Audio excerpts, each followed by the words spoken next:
Hello guys, share ko lang yung day 3 ni Amo sa ospital.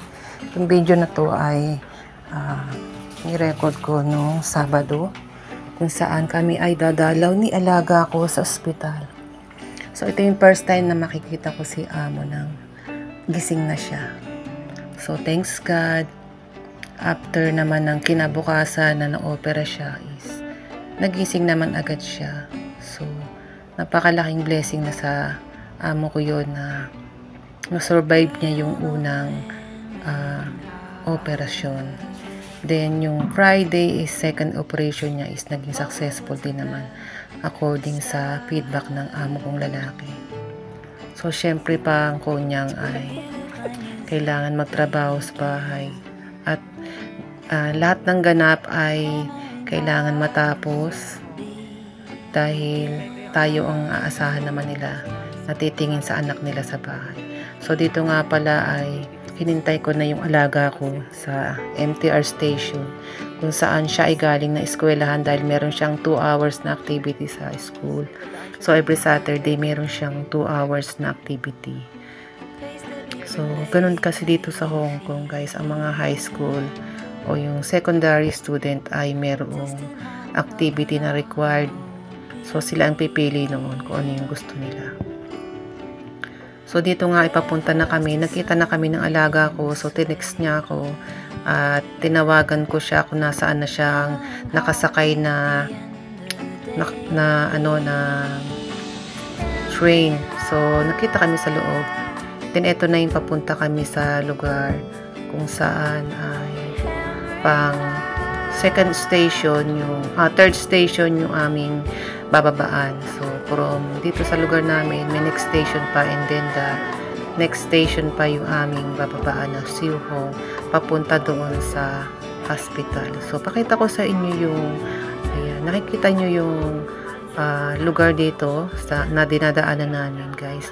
Ito nga palang lugar namin ay pangatlong territory na, pangatlong island dito sa Hong Kong kung saan ay ito ay tinatawag na new territories.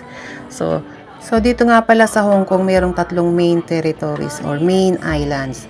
So ito yung Hong Kong Islands, Kowloon Peninsula at yung aming lugar na new territories.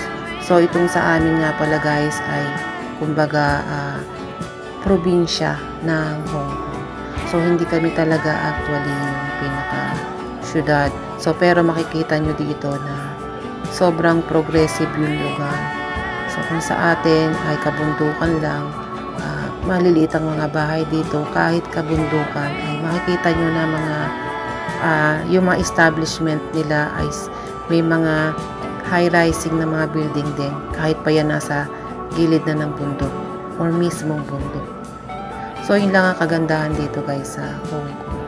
Kasi nga, alam naman natin ang Hong Kong ay isang progressive na lugar. So, hindi ko masabing bansa kasi ito is karugtong lamang ng China.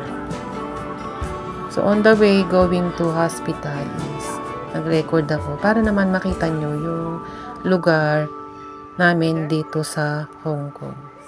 So, ito nga pala ay bumaba na kami dyan. At kami nag-exit sa exit C2 papunta sa hospital. So, meron kaming around siguro mga 7 minutes na walk going to the hospital. So, syempre, relax ko lang yung mind ko bago ko magpunta doon. So, kinapture ko naman lahat yung mga magagandang mga views dito bago tayo magpunta sa hospital. So, kailangan nating i-relax ang ating isip kasi masyado na tayong na-stress na nakakaraang 2 araw na nagkaroon ng problema dito sa bahay ni Amo. So, ayan nakita nyo dyan, meron dyan mga koi fish and then meron din tilapia. Guys, dito nga pala sa Hong Kong meron din tilapia. Yung tilapia dito, hindi ganong kinakain ng mga locals, pero ang kumakain yan, kami na mga expat or mga tiga-ibang bansa. So, karaniwan na kain ng Pilipino, Indonesia. Ang alam ko, nakain din niya yung mga Indian, Pakistani, at Nepali. So, iyan ang way na nilakad namin papunta sa hospital. So, ito na nga pala yung kabilang side ng hospital. Pero dito sa kabilang side, sa may kaliwa, yung pinaka main hospital. So, dito nga pala guys, ay meron ding dumadaan na light train kung saan kami ay tatawid dyan. So, make sure na pag kayo nandito sa Hong Kong at tatawid kayo sa mga rails and train, alam naman natin na kailangan is follow natin yung traffic rules. So, meron naman ditong green lights, red lights, hindi ka pwedeng tumawid. Green lights, pwede kang tumawid. So, stop, look, and listen tayo dito. Tingin sa kaliwa, sa kanan. So, ayan na nga po, dumaan na yung light trail. Excuse me. Pasensya na. Nagbubulbul ang aking dila. So, ang tawag dyan ay light train. Light train. Tapos, pumunta na nga kami dyan. So, sabi ko sa alaga ko, hindi na ako pwedeng mag-video kasi bawal. So, yan lang yung masishare ko sa inyo, guys. So, sa atin dito sa Hong Kong, ingat. Lalo na ngayon sobrang init. Summer na rin dito sa Hong Kong. So, kung kayo ay merong mga sakit na katulad ng pagtaas ng dugo or high blood pressure, make sure nyo na lagi kayong uminom ng tubig. Magdala tayo lagi ng tubig pag susundo tayo sa ating mga amo or sa ating mga alaga. Kung meron man tayong pupuntahan, magmamarket. So, make sure na tayo ay may dalang tubig. At inimin nyo yung inyong mga maintenance na gamit. So, yun na nga pala yung hospital na pupuntahan namin. So, hanggang dito na lang guys. Bye-bye na.